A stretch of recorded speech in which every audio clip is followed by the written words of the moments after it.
Hello and welcome to episode 62 of the Anibros podcast. For this episode, we went out to the Hollywood Theater in Portland once again for a screening of Short Piece, the recent anime compilation project which is composed of 4 short anime films. Due to technical difficulties, the first part of this podcast was completely lost.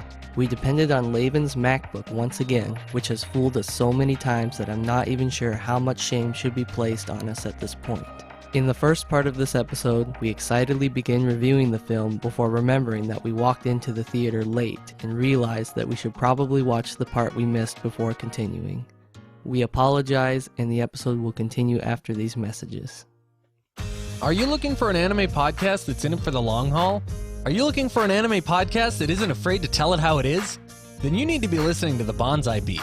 The Bonsai Beat is one of the longest running anime podcasts on the internet. Each week, your hosts Jello-kun and Zach deliver you the latest news, reviews, and rants. You can find new episodes of The Bonsai Beat on iTunes, Stitcher Radio, or at bonsaibeat.com. The Bonsai Beat Podcast, entertaining anime fans around the world since 2008. Whoa. All right. Welcome back to Anibros. That was a bit of a technical difficulty there.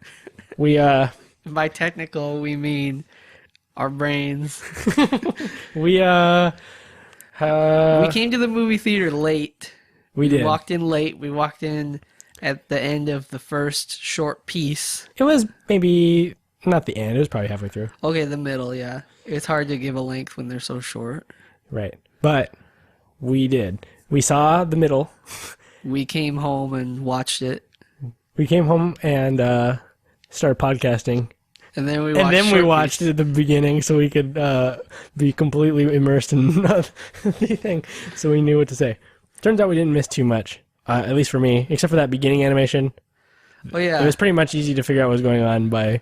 There was a 5th piece, just the opening was its own little animation. Yeah. It was real neat. But we couldn't get the English subtitles to work, so, we had to watch it raw. It was okay. Yeah. It was actually very understandable. Maybe the one sentence that he said. Yeah, they don't really speak very much, and if they do, it's basic Japanese that you can kind of pick up. It's I'm sure you all know, it's one of those movies where they put animation above everything else. There's no deep plot going on here. There really can't be when each... Oh, we didn't time how long the parts are, huh? No.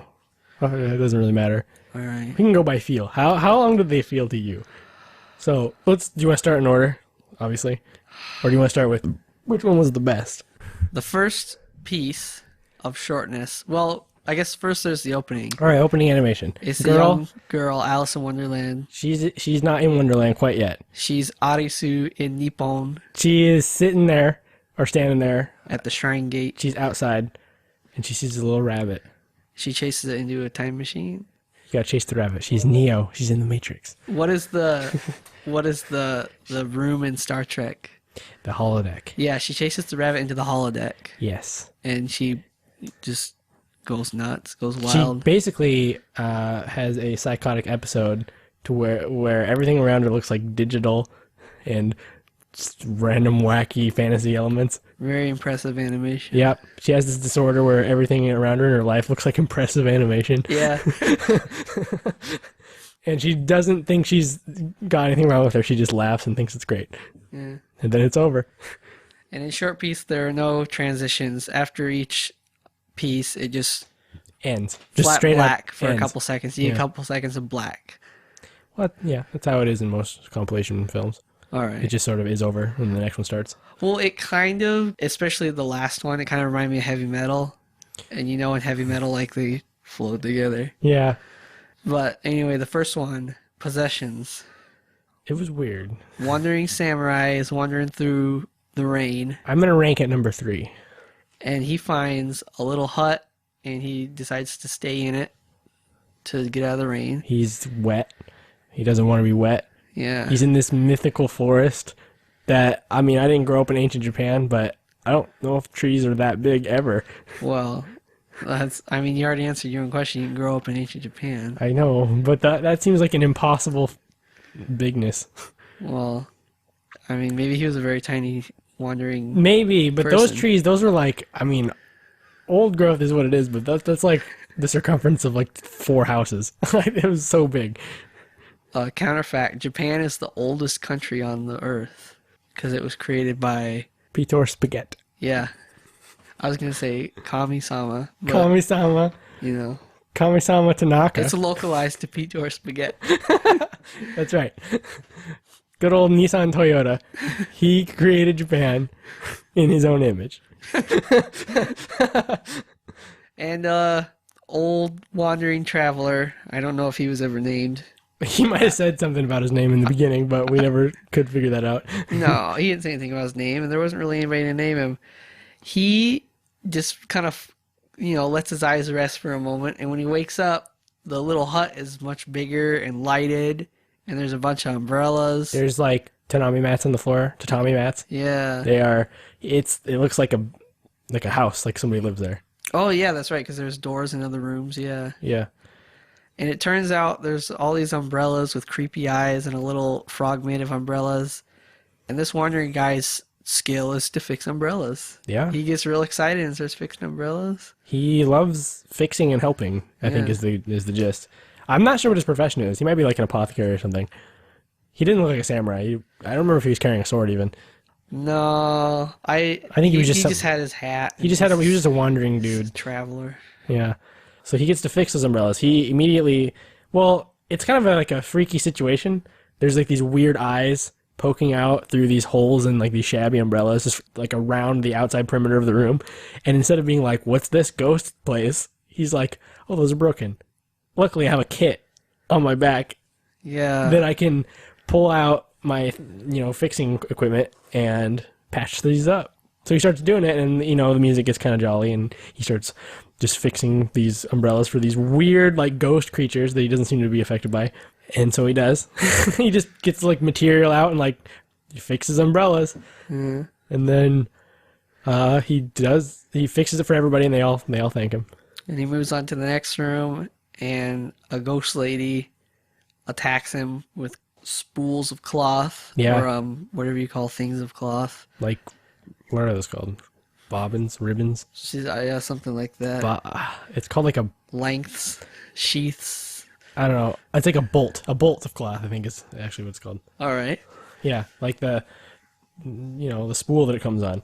And then, it's another scary situation, but instead of being scared, I guess he just starts sewing. Yeah, he just decides, oh, this ghost woman needs this material sewed, and he goes to work making a garment out of all this random cloth. Oh yeah, didn't he just make like a cloak. kimono or something? It wasn't really a kimono. It was some sort of Japanese clothing. It didn't even. It was like a quilt. He sort of just tied it around himself, and then that was it. But that happens later. Anyway, he sews it up.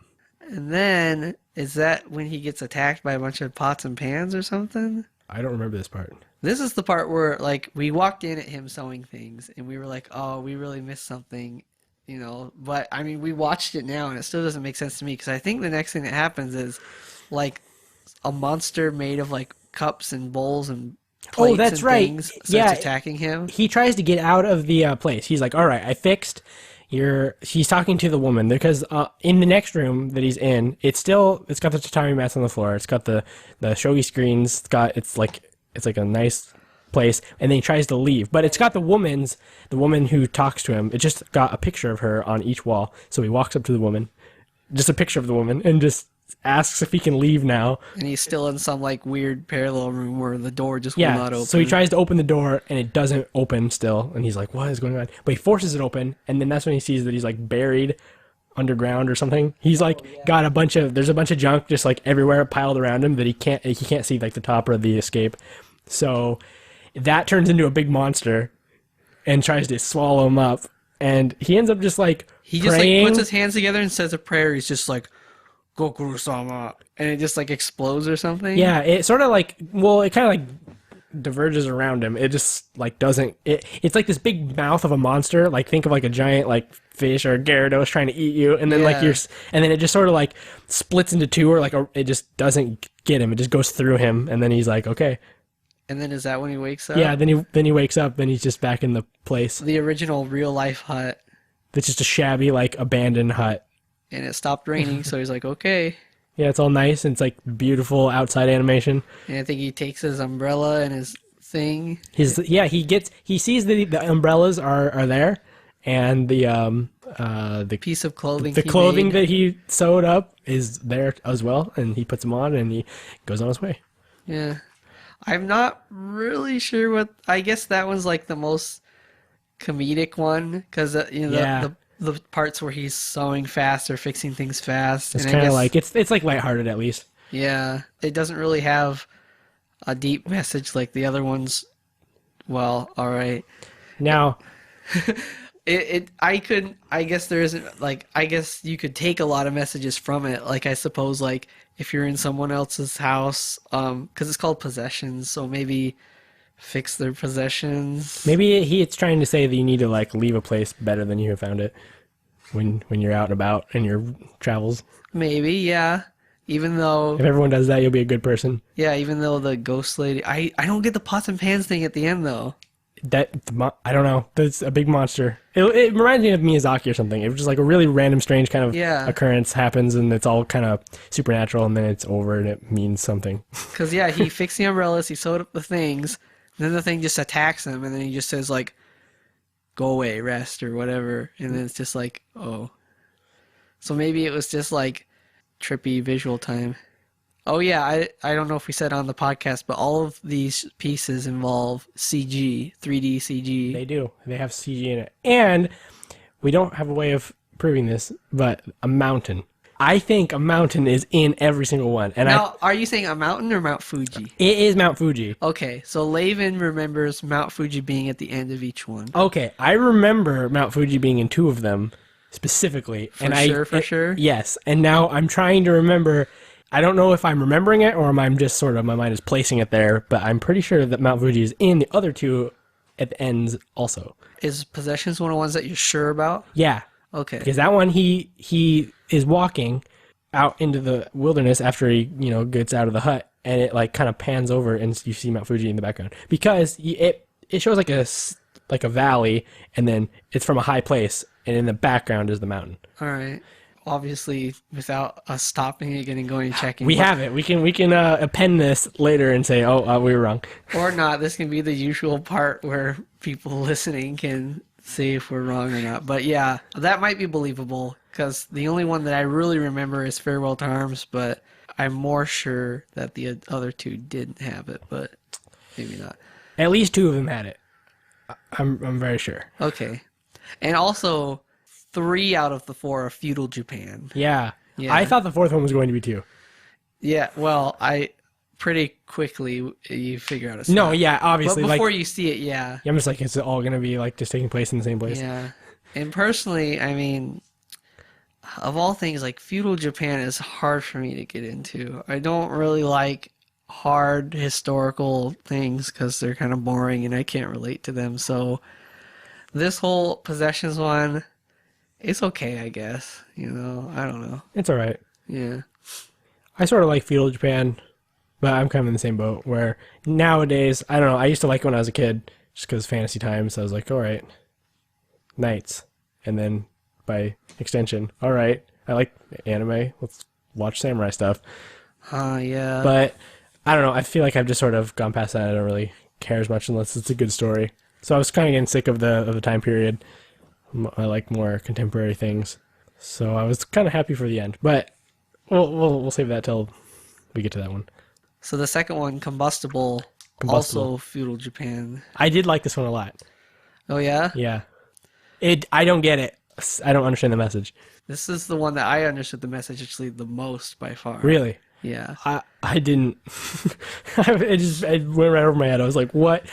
She just burns?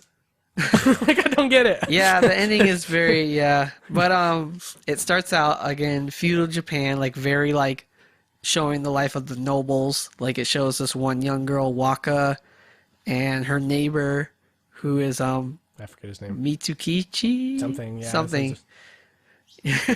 But Good old M. they're always playing together. But I guess since they're nobles, they don't really get a say in their life. Like their parents really dictate them so that they don't dishonor their family, and everything is arranged marriage. And Are they noble or are they just in like a high class? Because they seem to have like regular houses. They weren't like in a big estate. Oh, they were in quite a large estate. I thought, well, they were in the middle of the city, so like they were still in danger of their house being burned down. Well, because I guess because they I thought wanted the to nobles had like a lawn and crap around them. Like they have like a grounds. They had a grounds. Didn't you see like the different buildings and like those little things traveling between them? Oh, maybe.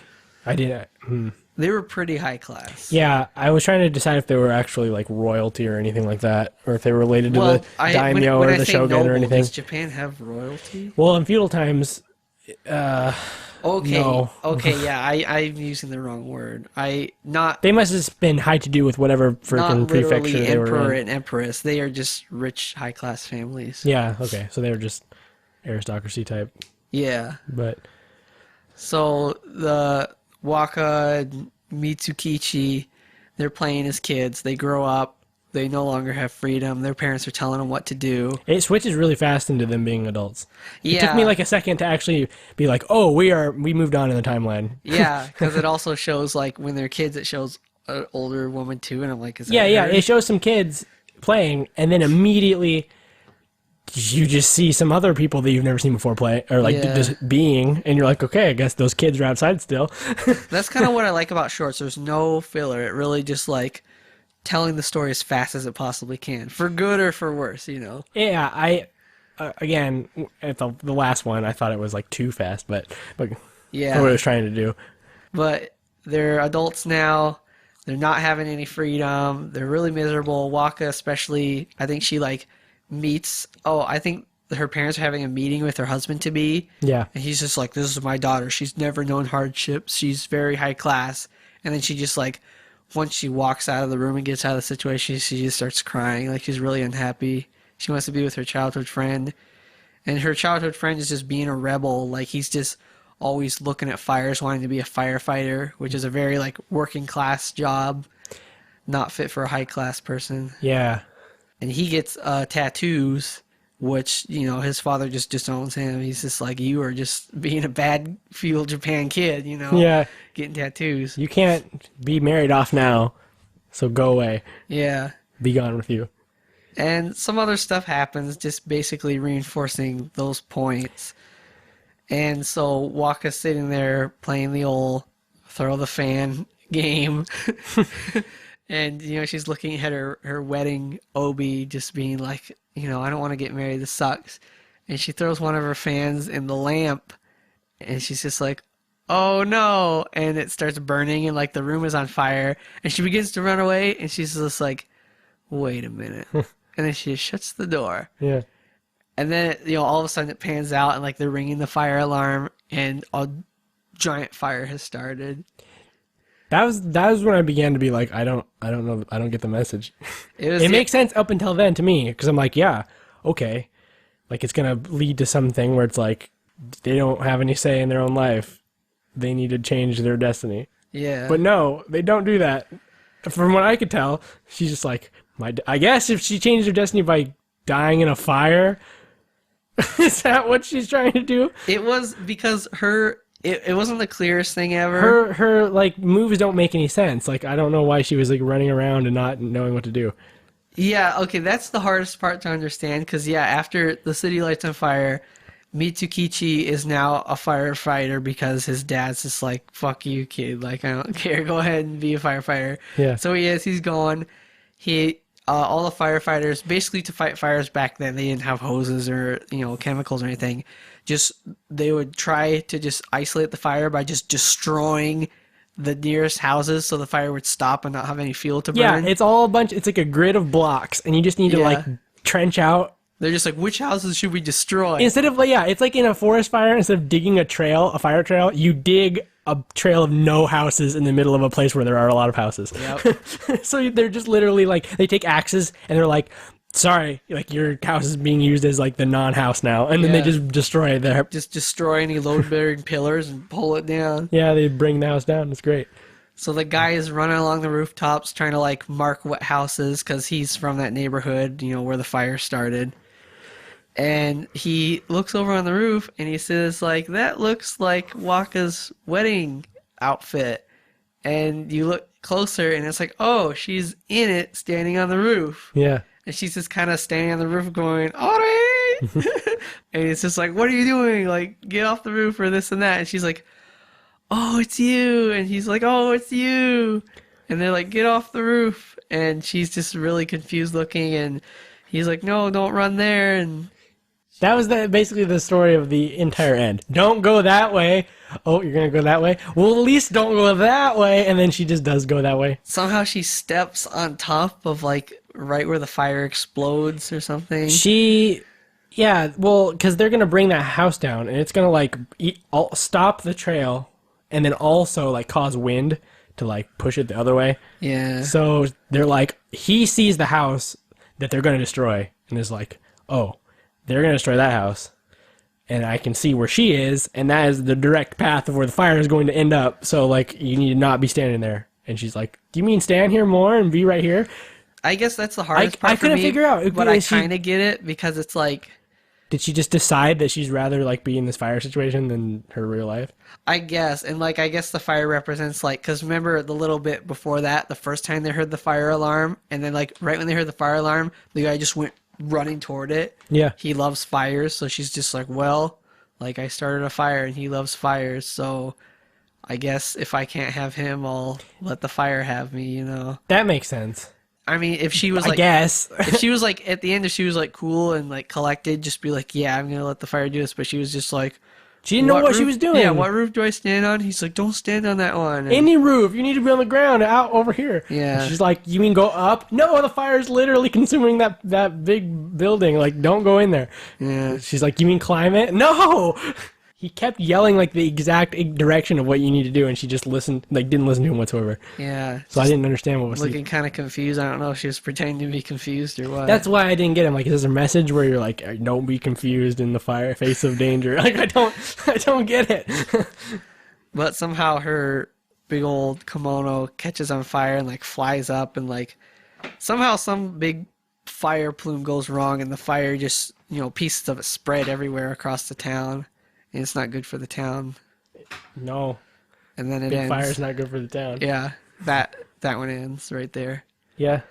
You don't actually see her burst into flames, but it implies that she just gets destroyed by a fire. She was right there, the explosion. Yeah. And then it's over. Yeah. So that one's. That's why I'm like, what? I liked it, but I'm like, mostly because I had good animation and I thought the character designs were cool. Yeah, that one. That's kind of, you can say that about all of them, though. Yeah, it's another feudal Japan one, but it wasn't the worst one, I don't think. It was just like really, well, it was the first time so far where it was like kind of suspenseful and like actiony. So it's like, oh, this is cool. Oh yeah, yeah. I thought it like, it was, to me, it was one of the ones that made the most sense. I could follow what's going along and follow reasoning. Like the first one, it's like frogs, rainbows, umbrellas, like That one made the least coats. sense to me. Yeah, maybe it means something in Japan when a monster of pots and pans attacks you, but I mean, I can understand a It reminded girl me- lost her love and burns down her house. He reminded me of Spirited Away, like the most. The Yeah. very beginning one. That's exactly the only thing I was thinking of. I was like, this is like Spirited Away right now. Yeah. Third one, Gonbo. Gombo. This one made little sense. I don't know if there was like less sense to be made, or if it was just bizarre in nature enough to where it was like, okay, I guess I got what it's supposed to. I don't know. Yeah. I like this one, but I don't know why. Yeah, I don't know. This one's like, I think I like Gombo the least if I had to pick one. I don't know, because this is so weird. It starts off with what you think is going to be the main character, just some random samurai guy in a field with a polar bear, and all he says is like, you can understand English, and then it like cuts to some house, like, Well, the polar bear is about to murder him. He was like fighting the bear previously to that. was he fighting her, or did he just like come across it? Because I know the bear had I thought he killed was some like other he was guys. oh well he was like also like he was all bandaged up, like he was getting, or no, he wasn't. He was bandaged up in the next scene, so he was just hurt. From fighting the polar bear, I though? thought so, because the bear was gonna kill him, and then he's like, do it, and then the bear just like doesn't do it. Yeah. So I thought that they were all fighting the bear. I assumed that the samurai group was like tasked to go kill this demon bear, Oh, maybe. And then the bear didn't kill him because the bear was like, "You're not a bad guy." Yeah, the or bear's something. like, I'm trying not to kill anyone, but you guys attacked me, so I had to defend myself. Yeah. But then the next scene has like the town. Were they taking care of the demon, or Yeah, did that's they what have I it thought. captured? It seemed like they were taking care of it. That's what I thought. I thought they were like nursing his wounds or something. There's a super ugly red demon. Just like the most Japanese feudal, like those pots or those like masks that you make and then you can break them for luck. Oh, even more nastier. Than Yeah, that. but it's like that, just like a really like just traditional looking gross demon. But even grosser. Yeah. I've never seen. I know the traditional like red oni or whatever, but like this guy was like nasty. Like he's like bald on top, but then like crappy hair, and he's just like covered in like pimples. He's always drooling. He's got big old saggy boobs, and like he's super fat. He's just a gross like demon, gross Yeah. hentai demon. It seemed like they were taking care of him. That's what I thought.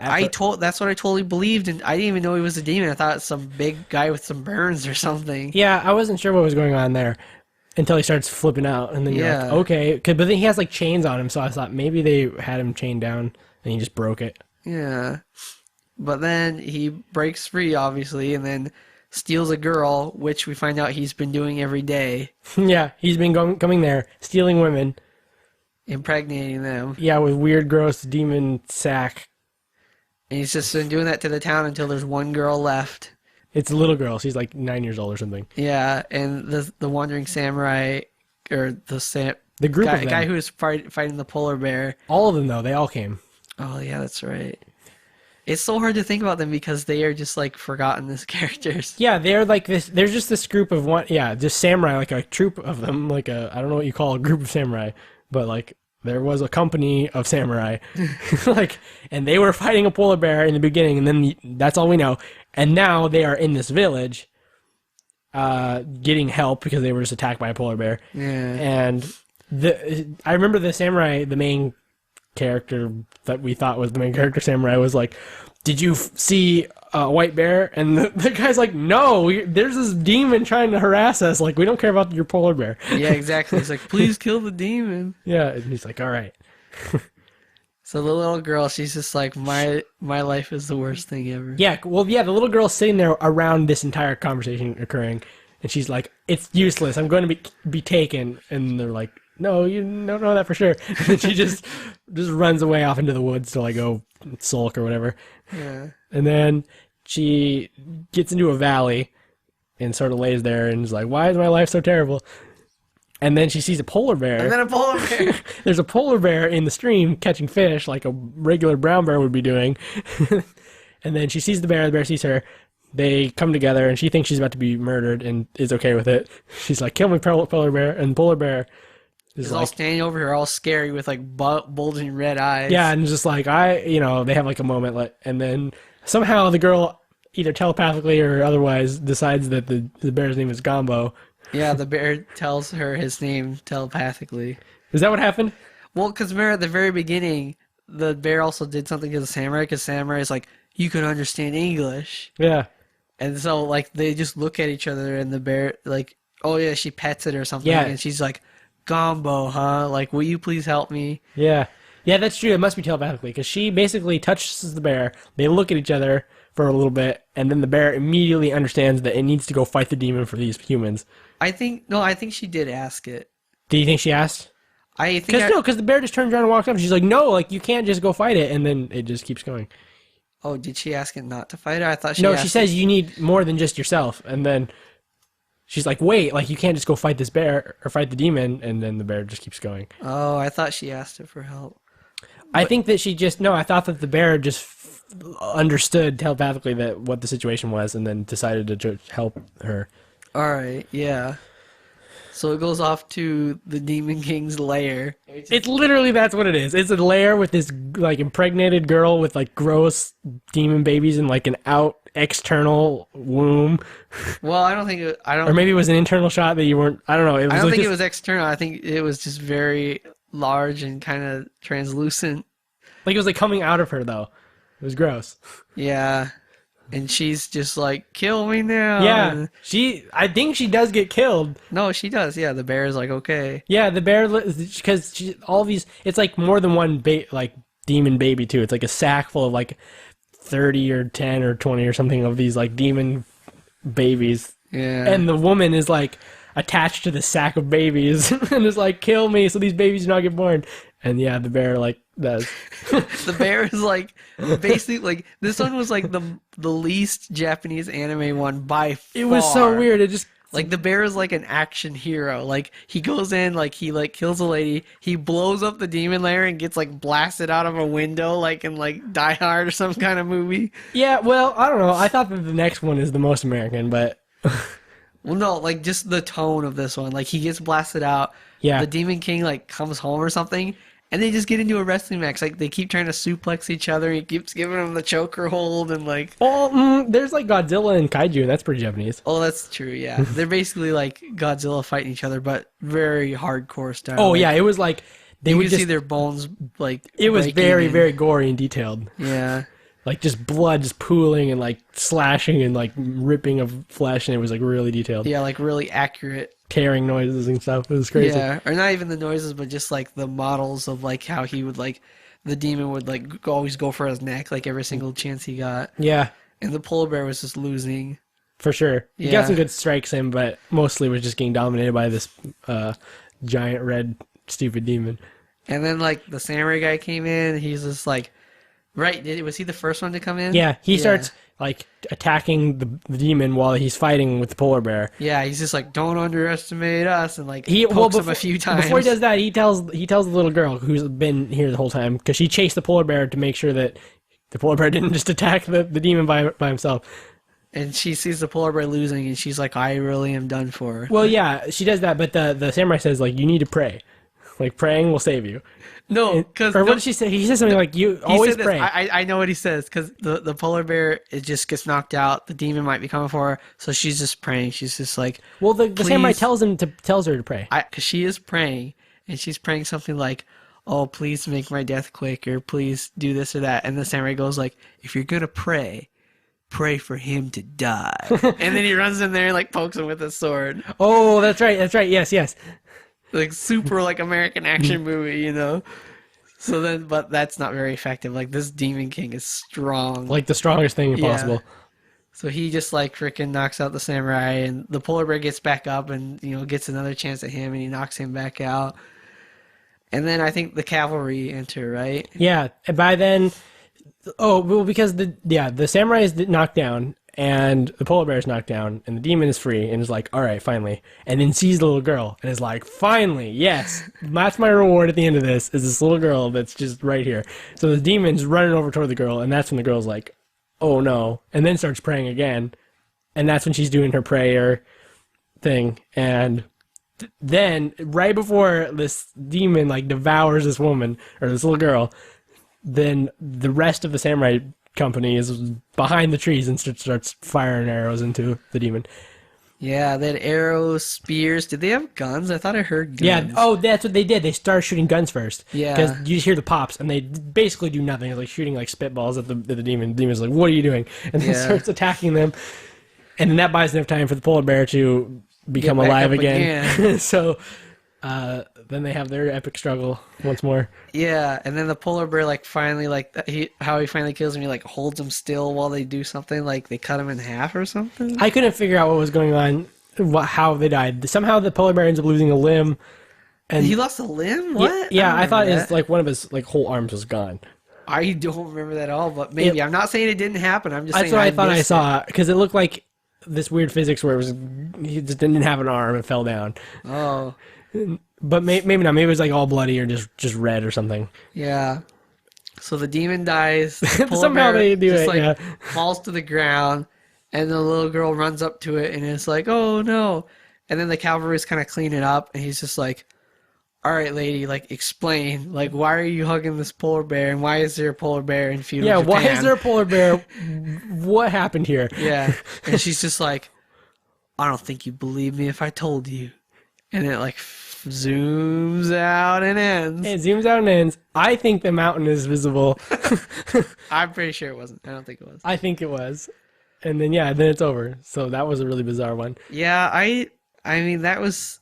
I think I might have to say I like that one the least. It was just so out there. It had a lot of action. I think it was the weirdest one. I mean, there's a lot of different categories of weird. Like, you could say the first one was weird because of the spirits or whatever. It reminded me of just an ancient fairy tale, like just told to the letter. Oh, that's true. Yeah, it is kind of like a fairy tale. Where they're just like, and don't go out inside at night because the demon and the polar bear will get you. Or something. Just a really old, like, German fairy tale is like what it reminded me of. Yeah. Not really one with a moral, but just like, I thought of a story where a polar bear fights a demon who is kidnapping the young girls of the village. Yeah, maybe like in some sort of folklore, there is that gombo. And it doesn't do anything besides just, maybe in some stories it is a tool to teach a lesson, but not now. Yeah, the tone of it was so violent and so... Maybe praying or something is like the tone, is like what you're supposed to do, is like never pray for just nothing to happen. You have to be proactive in your prayers or maybe, something. but it wasn't really focused on that part. Like, No, but that's like, you gotta come up with something that it's teaching you, or else it doesn't make, it's like useless that it was made. There's gotta be some sort of like little lesson, like something. I don't know, because the very end was like the whole like really like, you'd never believe me if I told you, like, you know, just kind of like those little one-liners. If you're gonna pray for death. Pray for your enemy's defeat, you know. Demise. Yeah.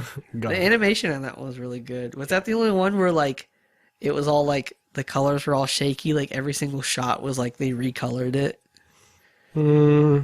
Yeah, it did look kind of like that. Yeah, the animation on that one was particularly pretty, except for the ugly demon. Yeah. But when it was like the girl talking to the bear in the field, it was pretty nice. Yeah, all the backgrounds were like flawless, like really cool. Yeah. And then, lastly, Farewell to Arms. obviously the best one. It's my favorite by far. By far. Yeah. The farthest. And it's your favorite probably even more. Oh, yes. It was like, not only was it, I don't know if I liked it a lot. Okay, I already liked the subject matter. But then, I don't know if it was heightened because of what we just watched, and then this being the end, or just because I would have liked it no matter what, even if the rest of them were similarly set. Oh, yeah, that's true. I think, for me, it's kind of default because it's the only one that's not feudal Japan, and mainly that, you know, because I'm not like, because it's about these, oh man, this one has the longest story. It does have a long story. Yeah. And, again, the moral, I don't know what lesson it's trying to teach people, except for humanity is a commentary collectively, more so than just like, you shouldn't go into the woods at night or whatever. Yeah, of course. They're all stuff like that. Like, basically, it's in the title of Farewell to Arms. Like, yeah, at the end, it's basically the entire thing, yeah. Yeah. Because it starts out, I love the beginning of this one. It's these guys riding through a desert, and it's just playing some It's rock the most song. American action film trailer I've ever seen an anime try to pull off. No, okay. It was very trailer-like, because it's just playing this rockin' song, and then just shows some montage clips of them, like, off doing stuff. Ooh, there's a montage. It'll show the guy it's playing this rockin' song, and then the truck driving through the desert, and then it would show one of the characters, and then cut to like him, all of them doing their work with their suits From previous times. that you hadn't seen yet. You're just like, it's like they're just rocking, and then like it'll show the guy talking like, you're gonna go to a wine country, and then just go immediately to him just like blowing stuff up, carrying a thing. You're and right. then, That's right. and then right back to like them still riding in the truck, like just, and then I don't know how it was cut up, and then the soundtrack they used and just the dialogue used. They're like, it was just like a classic movie though, not like one nowadays. And not a very big one. Like, yeah, I know what you're talking about now. It was. I thought it was a really like homage-y, stereotypical American action trailer, kind of a free feel to the very for beginning. like an older American movie, like from like before the 80s or something. Really? I think I thought it was like an 80s action movie, like straight up, like just copying one. Oh, okay, yeah, that's what I'm talking about. Yeah. But it was cool. I liked the song. It was a good song, and like, you know, you probably like the art style. Like, it looks like exactly like people from Pat Labor or something. Yeah, it was cool. I like I was more interested in what was going on in the world. Yeah, I don't know, that's the only one out of all of them where I'm like, I would watch an entire show of just this. Like, that's the only one that make could a 26 be an episode entire series show. about this, where I can understand why humanity is wiped out, what these things are, what's going on. Dude, that's the only one. All the other ones ended. Yeah. This one is like it built all. It didn't build it all because it's a short piece. It basically had a whole backstory going that it kind of explained to you in pieces. It just let you into a glimpse of like this already pre-built world. Yeah, yeah. And then like left. And you're like, no, go back. Like, what happened? Oh, it did end. That's right. This would have to be the last episode. Their story ended, but like, I'm still curious about what's going on. Yeah. There would have to be episodes before this or something. Yeah, there needs to be like, they could easily make a show, not even about those guys, but just a show about that world, and it could just exist and be fine. These guys, this team, their job is to basically, they put on these like exoskeleton suits. Yeah, what did they have a name for them? I don't think so. They're like these just powered exoskeleton suits. Everyone looks like Halo. Yeah, it makes them super strong. They have I swore they had a name for them, but yeah, they're really they're kind of like just like astronaut spacesuits, kind of just full body complete protection. You know, like helmet, bubble, like Master Chief, like Halo, or it's like a mechanical exoskeleton where they can lift anything and they can like jump really far, like and they land from long distances, survive like a really lot of jostling. Stepping on a landmine. Yeah, a guy steps on a landmine is fine. Like it's a really protective suit, and it has like a heads up display in your helmet, and you can just see what's going on. Yeah, and their job is basically to go out and sweep these areas of warheads and bombs and things from like some, I guess, previous war that happened that humanity is like in a weird state now. We never really let into anything about the other people, but yeah, they don't describe things very outright. You just have to get bits and pieces from what people say. Like they basically keep telling them like recover the warhead, or like, you know, all their other missions that they alluded to, they're always collecting all these just weapons and warheads and everything. Yeah, the really big ones just going to wherever they're stored.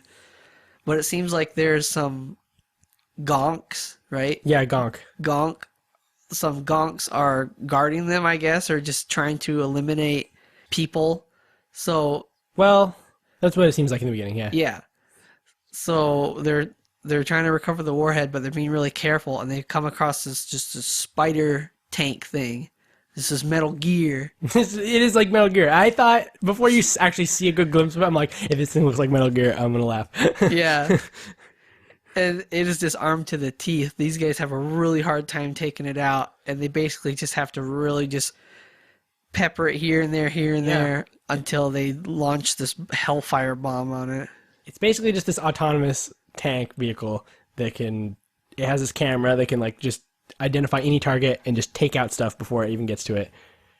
So they're basically fighting a perfect Super computer smart, yeah, who can know what's going to happen as it's happening, and they have to just make a strategy and be maneuvering around the buildings in such a way to where it can trick the camera or whatever so it can actually get shots in without being immediately destroyed, because it can always figure out where it just got shot from and then just blow that place away. So they'll make a shot and then they'll shoot and then just run, because they have to like coordinate the strategy so they can get shots in while other people are running, and like it's not a very efficient strategy. They don't really take it out very easily without like having another one to fight. It's like pretty hard to be perfect as a computer that's as strong as like any tank that you've ever seen.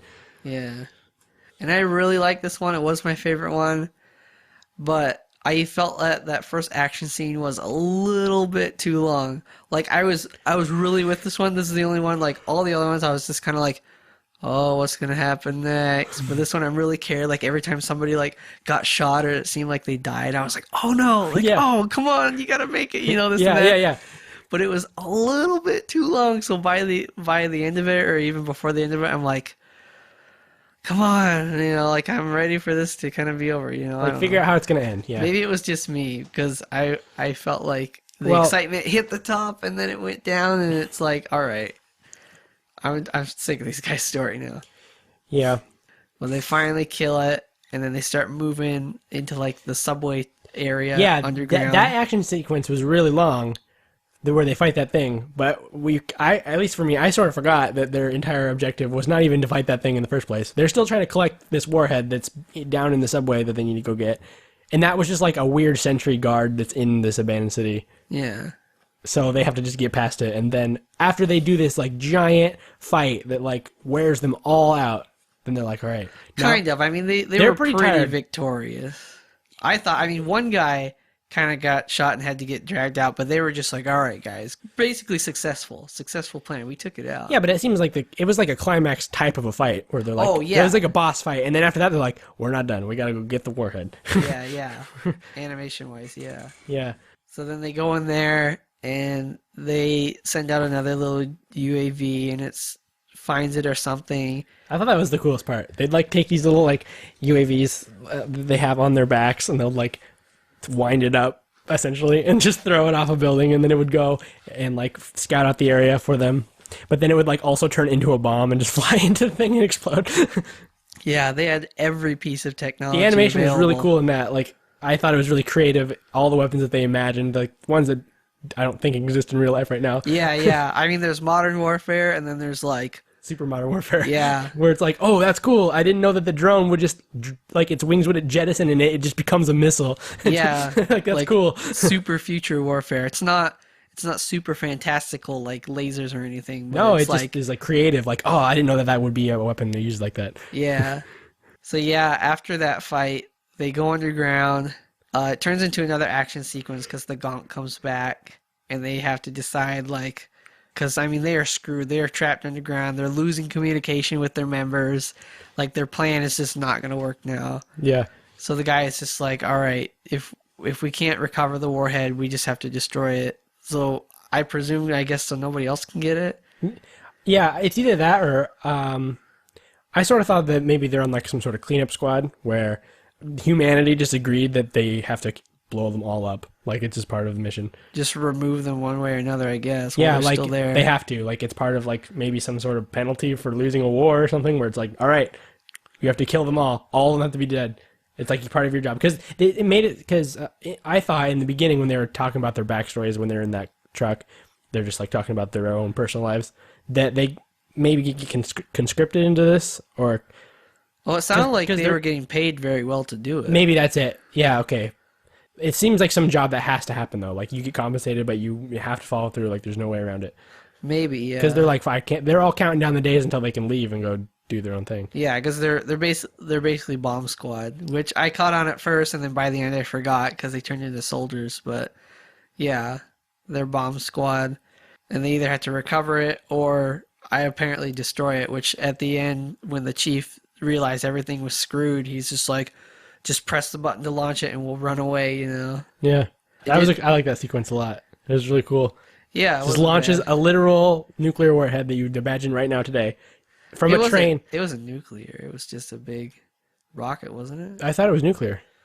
I don't remember them saying that, but I don't know. Why else would they have to get a warhead? You can still have a warhead that's not nuclear. Just is one it? missile that just is conventional that they have to go collect? That doesn't seem likely. Well, I don't know then. But I guess it wasn't really a nuclear explosion when it did go off. Yeah, that's what I thought. It's just a big. Well, explosion. imagine just a missile then, just being launched from a train. Like there's this, it's like the subway, so just a train car, but it's Underground. like it's underground. It's a subway car that you just get on as a passenger car, but instead it's like camouflaged to look like that, and it actually is a launching platform for this missile. Yeah. And then they just launch it like this, so it's just there. It's underground, pointed at just the ceiling, and they just launch it. So the animation for it to launch and like hit a bunch of stuff and like not know where it's going, and like the rocket physics, like I thought were really cool. Yeah, that was pretty interesting. It kept like dancing around all weird, like you would expect. It was just hitting the ceiling and flying around. And just crushing and Yeah, crushing. like it just was breaking and exploding. Like it was cool. And I think like how many people made it out alive? 2 in the end. I thought it was just the one guy. Well, yeah, but right after that explosion, like made it out of the thing alive. Yeah, so then there's 2 guys. It's the main guy, the Glasses McGee, the nerd herd, that was basically the guy who they didn't... I don't know, it sort of led on that he was like the weakest one out of all of them. He didn't really want to go run out there full on. Wait, was he the guy who saved the guy the first time? Yeah, he was the only one... I don't know, to me it led on that he wasn't like that a lot, but he was made up his mind this time, like, I'm going to save him, I'm going to be the guy. Huh. And then he ran out there and they're like, nah, and so they had to blow all that smoke out to make it so they couldn't see him. Yeah. So, I don't know, that guy sort of seemed like he wasn't really heroic until today. He's like, all right, I'm gonna do this, because he was really scared most of the time. They told him to do something, and he's like, no, I can't do this. Yeah, Like he threw up in his helmet because he was too scared. Yeah, he didn't seem to have a position like all the other guys. Like the guy with the mustache must have been like the weapons guy. Cause Everyone else was like a soldier, and he was just kind of like this guy. Buster and was just like, I'm shooting it. Yeah, he seemed like the most like down to earth, like I don't know if I can handle all this kind of a guy. Slightly, but He was a little crazy because he was in the bomb squad, but yeah, more. He was probably supposed to be the link to normal audiences. I suppose, yeah.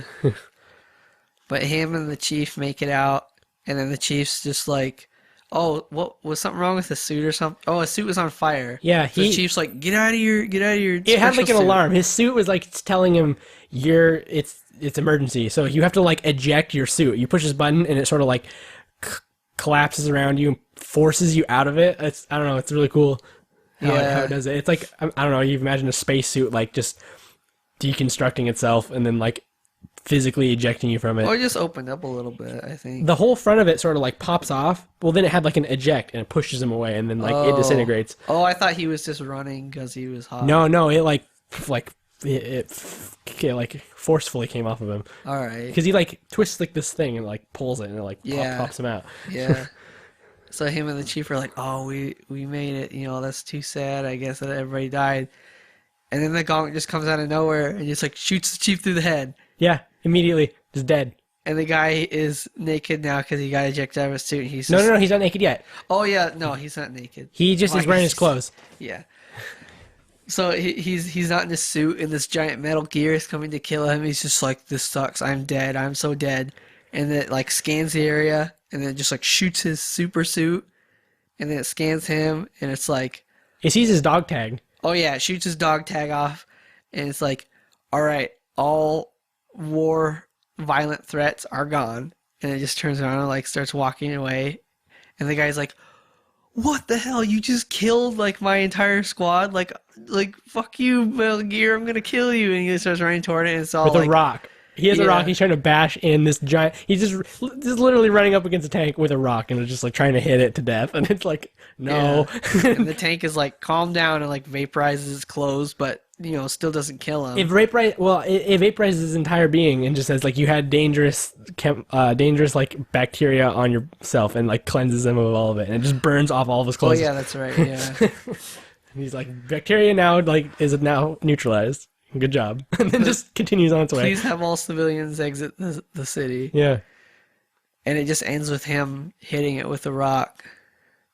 So I guess, you know, the lesson was like, they were fighting this robot, but this robot was fighting war itself. Yeah. It was pretty cool.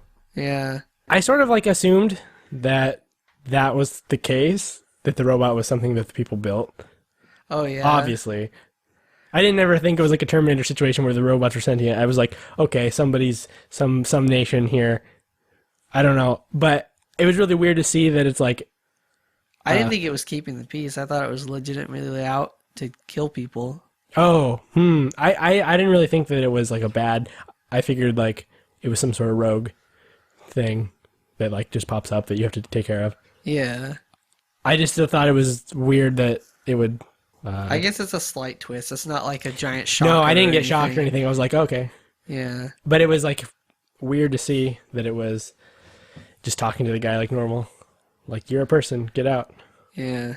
Like, oh, you're not in a super suit? Which, that makes me the most curious about what transpired to make it so they were collecting bombs. There's so much it doesn't tell you. Yeah. I'm sure that's what the director was like, ha ha ha. Yeah. Gotcha. Like, if anything gets petitioned to become an actual thing, like, that needs to be it. I'd watch that every day. Yeah. And it did end with Mount Fuji. Yep. For sure. It did. Which I guess erupted maybe, and maybe that had Yeah, something to it do was with smoking. So maybe that was something to do with it. Because it seemed like they're in the desert, and I don't know any deserts in Japan. Was it supposed to be Tokyo? Oh, I don't know. The city wasn't that big, but Well, maybe... it showed the bridge. Oh, I that's assumed it right. was supposed to be iconic to someone. So Yeah. it might have been Tokyo. Could have been. Because if it was just a desert wasteland. Like, nothing could grow there. Yeah, and as far as you could see, too. I mean, it was zoomed out, and it was just complete sand, wasteland. So, I don't know. My immediate thought was some sort of nuclear war happened. Some people survived, and now you have to just go and get rid of all the weapons. That's the job of now the army. That's all it tells you. I mean, man, a lot was going on. A lot had happened, but wasn't telling you much. Yeah, I just assumed that somewhere along the line, everyone just collected together and was like, okay, we got to go disarm all this stuff. But we built it so it will never be able to do that. So we're going to have to just fight it ourselves. Yeah, I mean, so many things. I guess maybe that was one of the points, is just to get your brain running about trying to build this world in your mind. Yeah, that was the best part. I was just curious and then also excited at what was happening on the screen simultaneously. In my opinion, it was, I don't know if I should say it's a lot better. I liked it a lot better than all the rest, but it still had CG like all the rest. And I didn't really even care about the CG in that one. I sort of just watched it and just immediately sort of forgot that it was even CG, which I think is the point of this entire thing, is just be showing off CG. Look, we can kind of make it better. That's true. Yeah, the CG was some of the best, but still very noticeably not blending in with the 2D. It did a lot of blending. Even the same characters would be 2D in some scenes and 3D in others. Yeah. So I mean, it was very, almost painfully obvious. Well, it was obvious when the 3D was on top of 2D, but getting a lot better. Yeah, I would say so much so to where I would be willing to watch a show with that, whereas before I would probably not even be willing to watch a show with, if I was told it had CG, I'd be like, no. Yeah. But nowadays, or at least with this, if someone was like, here's this show, it's really long, but it's got CG, I would be more apt to be like, oh, I might give it a shot. I'll watch episode 1 and see what the CG actually looks like. Whereas before, it's like, nope, if it has CG, it's going to be bad, and I won't watch it. Yeah. Even though, the 2D parts I liked much better than the 3D. The 3D it's almost there. To me, it's not a deal breaker now. It's just it's a hindrance, but it could still be worth my time. Yeah, and I'm just excited for how close it is. It'll get there someday. Yeah. They're going to figure something out where it's got some sort of dynamic shading that blends it in perfectly. And I really think they will, just because anime is so simple. When they try to make CG realistic looking things, that's not going to look good or go anywhere. But if they try to make a CG of an anime, just because anime is so simple and flat and not a lot of shading comparatively, maybe 3 colors, it's going to get there. It's going to get there someday soon. For sure. It's all textures. It's all 2D and 2RIs in the first place. Yeah. They're going to figure it out eventually how to make it optically lewd. I just wonder how much work it's going to be, but, it's totally doable. I really hope the world's scientists are really teaming together to figure out this massive problem. Bring us CG in anime. That's what millions of dollars need to be being spent on right now. Maybe that's why it hasn't happened yet, is just because anime has no funding. Probably. They don't have teams of software developers. They have teams of animators who can do some Blender in their spare time. Yeah. They wait until some video game company develops the new engine and then kind of steal it when nobody's looking. Yeah, they just copy straight up the code. They're like, did you guys get Dragon Ball Z Budokan for the PS3? Come on, let's make Short Piece. But yeah, overall, it's a good watch. Yeah, it's pretty good. It's probably worth your time to watch. If you like CG, short stories that are very... I don't think you have to like CG. I think you'd be willing to give CG a chance. That's true. You don't have to like CG. It's probably not even going to change your mind, but... Yeah, if you're interested in seeing what CG can do nowadays. Yeah, if you're curious, it's pretty good. interesting. Yeah. I like short stories. Yeah, me too. I love short stories, so it was nice seeing something, concise, no filler, has an ending, and 3 out of the 4 are feudal Japan. Yeah, if you like feudal Japan, you'll like this. Or polar bears, I guess. If you the late 1990s series Reboot, you'll like this. If you like Beast Wars, you're gonna be floored by what they can do today. Or what's the one that was on Toonami where they're in the animal cars, kind of like Transformers or Power Rangers, where Animal Cars. Oh boy. I don't know how to explain this without also describing 100 other animes. I'm trying to think. Okay, it's CG. See? Okay. It's on Toonami. Mm-hmm. They are always driving through the desert or some crap. Driving through the desert. Or maybe running. Like maybe some of them are Okay. a liger or a lion. Oh, or- Zoids. Zoids, yeah. Those had CG mechs. Yes, Yeah. they did. 100%. That's all I got. That's why I brought it up. Those are pretty bad CG models. They were not the worst. And certainly as a child, I did not care. I just watched it. But, yeah. It's better than Zoids. Yeah, that's for sure. Maybe not story-wise, because good old Zoids is not bad. It's an epic tale. If you watch Chaotic Century, that's what all the cool kids did. What is that? That's the original Zoids. Okay. That was like an actual anime that had like story. It came out second though. We had Zoids New Century. That was the first one that we got, but that was the one where they had like these like the storyline was there's these teams and then they do like these sanctioned battles. That's probably the one you remember. That one came on TV first. Alright. So that's the one Americans knew first. That's when I always was like, Zoids is this. But then they switched it, and there's like this old original season that's its own story. That's like this war going on with these nations, and like Zoids just happen to be there. It didn't have it didn't have CG? Oh, it did have CG. The Zoids were still CG, Oh. but it was just it was older, and it was like a continuing storyline. Huh. Well, it was just a different thing. It was just like watching Gundam or something. It was like political stuff going on, and it was like a more serious story. Could they team up and combine like in Power Rangers or not? No, they could not. Okay. Okay. It was like a straight up like it was like Gundam, except for instead of Gundams, it was animal Gundams. That was how the story was told. Alright. There's no Megazord. No, there's no Megazord. Megazoid. There was one Megazoid, kinda. It was this big T-Rex they had to fight. It was very powerful though. Very powerful. It was very powerful. Destroy everybody. Alright. It's a short piece, Is that all we gotta say about it? pretty much. Watch it, read it, see it. Yeah, I wonder what the Hollywood Theater will have for us next. I don't know. Those guys, they seem to get the anime. Patema Inverted is playing in some theaters. If it's gonna be in a theater like a nationwide release, It's in Boston and New York and a something. nationwide release that isn't limited, there's a good chance it'll come here. Yeah. I didn't think the theater would be full, but it was very full. Yeah, I mean it wasn't like to capacity, but the whole middle aisle was pretty much full. Even the guy taking tickets had some Japanese writing on his shirt. That's what made me think that maybe like most of the workers or maybe one of the owners or like somebody that's at least a manager likes anime enough to just keep bringing it in. Must be, yeah. I still wonder how much money they made off of Madoka. Just because of how expensive those tickets were and how big of a deal it was. It was a big deal. Yeah, that's the Anibros. We're the bros. Yeah, so check out our unboxing video on YouTube, our YouTube channel. Yeah, we were sent a fabulous prize. Shout out to bonsaibeat.com.